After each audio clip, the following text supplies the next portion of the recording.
안녕하세요. 안녕하세요. 자, 오늘 조리원리 시간이고요. 조리원리는 어떤 과목이랑 같이 붙어 있어요, 여러분들? 조리원리는 2교시 시험지 중에서, 그러니까 1교시의 영양학 생화학, 1교시의 영양학 생화학, 그 다음에 영양교육, 생리학, 식사요법이 있었고, 2교시 시험지로 들어오게 되면은 2교시에 식품학, 그 다음에 및 조리원리 이렇게 들어가요. 그래서 여기 과목에 이제 40문항짜리로 들어가게 되는데, 식품학에 같이 들어가는 과목이 식품화학이 같이 들어가게 되고요. 그 다음 조리원리, 여기에 들어가는 것 중에 이제 실험조리라고 하고, 그 다음에 뭐 실험조리도 해보고, 여러분들 조리과학 실험도 해보셨잖아요. 조리과학도 가고요.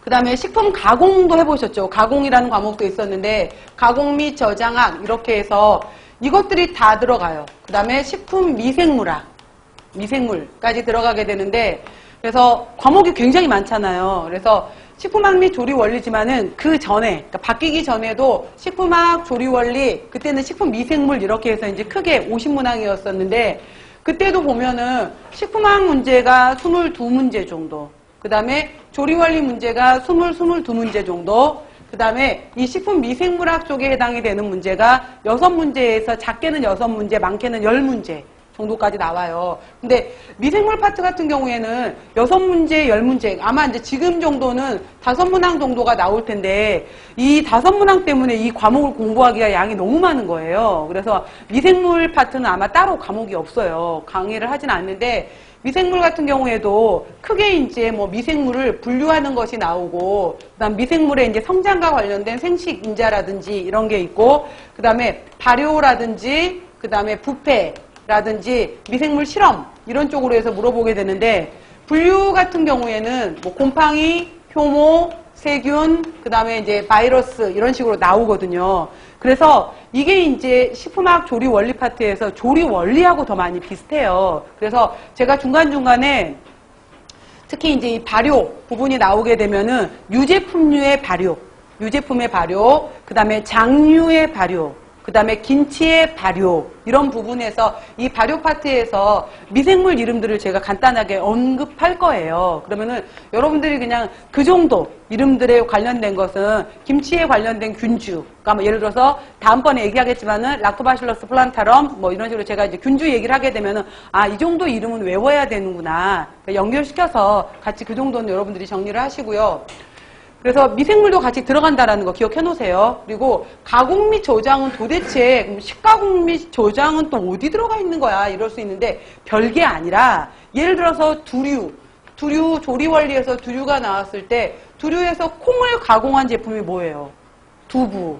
두부 문제가 나온다든지 우유에서 우유를 응고시킨 것이 뭐가 되는 거예요? 치즈. 그런 문제예요. 그러니까 뭐 전혀 다르게 가공 및 저장학까지 들어간데 이게 아니라 뭐 치즈 문제, 버터 문제, 두부 문제를 이런 식으로 이제 가공 및 저장학이라는 이름을 붙인 거구나라는 정도로 보시면 되는 거예요. 그래서 식품학, 조리원리, 이제 미생물 이렇게 들어가게 되는데, 특히 여러분들이 이제 조리원리 같은 경우에는 그나마 쉽게 생각을 했었어요, 지금까지. 그래도 조리는 쉬운 거 아니야? 라고 하는데, 조리 쉽지 않아요, 여러분들. 그러니까 시험으로 들어가는 과목들이 쉬운 건 하나도 없잖아요. 사실 쉬운 건 없는데, 조리원리 같은 경우에가 이게 조리과학에 가까워요, 과학. 그러니까 단순하게 들어가는 것이 아니라 과학적인 기전을 가지고서 들어가는 거기 때문에 오히려 식품학 베이스가 없으면은 문제 풀기가 굉장히 어려워요. 그래서 식품학, 식품화학 여러분 별로 좋아하진 않죠. 식품학, 생화학, 생리학 굉장히 머리 아파하는 과목들 중에 하나로 들어가게 되는데, 이 베이스를 가지고서 시험 문제를 물어보기 때문에 식품학 잘 들어놓으셔야지 그럼 계속 반복이 되는 거예요. 식품학에서 말했던 부분이 앞쪽에서 언급을 했던 부분이 실제로 그래서 예를 들어서 뭐 당류에 해당이 되는 거 쭉 얘기를 했었을 때 복합적 당류로 해서 전분 이야기가 나온다. 그럼 전분의 구조에서 뭐 예를 들어서 아밀로즈, 아밀로펙틴, 스타치 구조에 대해서 나왔던 건데, 자, 이거에 대한 구조적인 성질을 얘기하는 것이 식품학이었다라고 한다면은 그거를 가지고서 조리에 있어서 이 전분을 이용해서 그러면은 조리에서는 어떻게 이용할 건데? 라고 했었을 때, 호화라는 과정도 있고, 그 다음에 노화라는 과정도 있고, 겔화라는 과정도 있고 호정화라는 과정도 있고 당화라는 과정도 있어. 여기까지도 시큼하게서 같이 또 연결이 돼요. 그러면은 호화를 이용한 것은 뭐가 있는데 밥이 있어, 죽이 있어,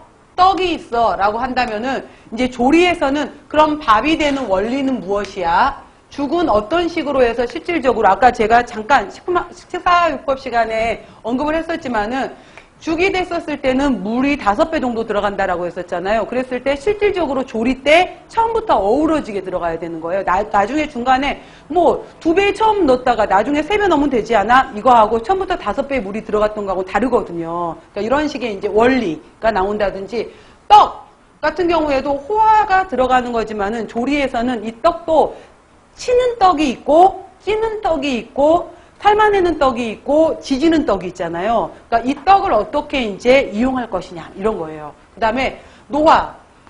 밥이 굳지 않게 하려면은 떡이 굳지 않게 하려면은 원리? 보온밥솥. 그래. 보온밥솥의 원리는 60도씨 이상으로 인해서 노화를 억제하는 원리야. 햇반 뭐 여러 가지 아예 떡을 양이 굉장히 많아. 그럼 처음부터 냉동을 해버리는 방법도 있겠죠. 뭐 이런 식으로 해서 이제 노화를 억제하는 원리를 배운다든지 겔레이션, 겔화라고 한다면은 겔이라는 개념을 알고 있어야지 이제 겔화라는 개념이 나오게 되는 건데 겔레이션은 뭐야? 엉기는 거야. 그러면은 전분을 이용해서 겔레이션이 일어난 것은 겔화 과정은 도토리묵, 메밀묵, 청포묵, 묵이 만들어지는 과정이구나. 호정화라는 건 뭔데? 이미 밥이 되었던 거에서 좀 더 이걸 눌러서 나는 이걸 누룽지로 만들 거야. 옥수수를 이용해서 팝콘을 만들 거야. 이게 호정화잖아요. 그럼 여기에 들어가는 원리는 온도는 매우 높지만은 물이 들어가지 않는 원리야. 라는 것이 바로 호정화의 기본 포인트가 되는 거예요. 그 다음에 당화. 전분 자체는 단맛이 없어. 계속해서 씹다 보면은 우리 침 속에 있는 아닐라제, 소화효소에 의해서 하나하나로 끊어지게 돼. 1개짜리, 2개짜리로 끊어지게 되면서 글루코즈, 말토즈 되면 단맛이 만들어져. 그래서 바로 당화는 효소가 일으킬 수도 있고 산이 일으킬 수도 있는데 그런 식으로 해서 단맛이 없었던 전분이 1개, 2개짜리로 쪼개지면서 단맛이 일어나는 과정을 당화라고 해. 이런 식의 원리를 배우는 거예요. 그 당화의 원리에 들어가는 대표적인 것으로 엿이 들어가고 식혜가 들어가. 이런 식으로 해서 이제 원리 다음에 식혜. 그러면은 우린 단순히 밥이 되는 거, 떡이 되는 거, 노화를 억제하는 거, 묵이 만들어지는 거, 식혜가 되는 거, 이 원리를 배우지만은 이 원리 이전에는 호화, 노화, 겔화, 호정화, 당화라는 원리가 있었고 얘네는 전분의 성질이고 이 전분은 시큼하게서 바로 탄수화물의 성질 중에 하나로 들어가는 거겠죠. 그래서 이거예요. 그러니까 결국은 연결되는 게 다 같이 똑같이 연결이 되는 거고 어느 과목에서 어떤 포인트로 배우느냐 뿐이에요. 그러니까 다 같은 원리거든요. 그래서 식품학 및 조리 원리 굉장히 이것도 이제 중요한 과목인 거고 정말로 저도 화학 구조 나오고 이러면은 머리 아프잖아요. 진짜로 막 테트라, 펜타, 헥사, 헥소즈, 막 펜토즈 나오면은 머리 아프고 뭐 그렇지만은 이게 이제 식품에서의 기본 구조이기 때문에 또 식품학 선생님 얼마나 또 멋진 남자 선생님이야. 좋아하시잖아요, 여러분들. 그러니까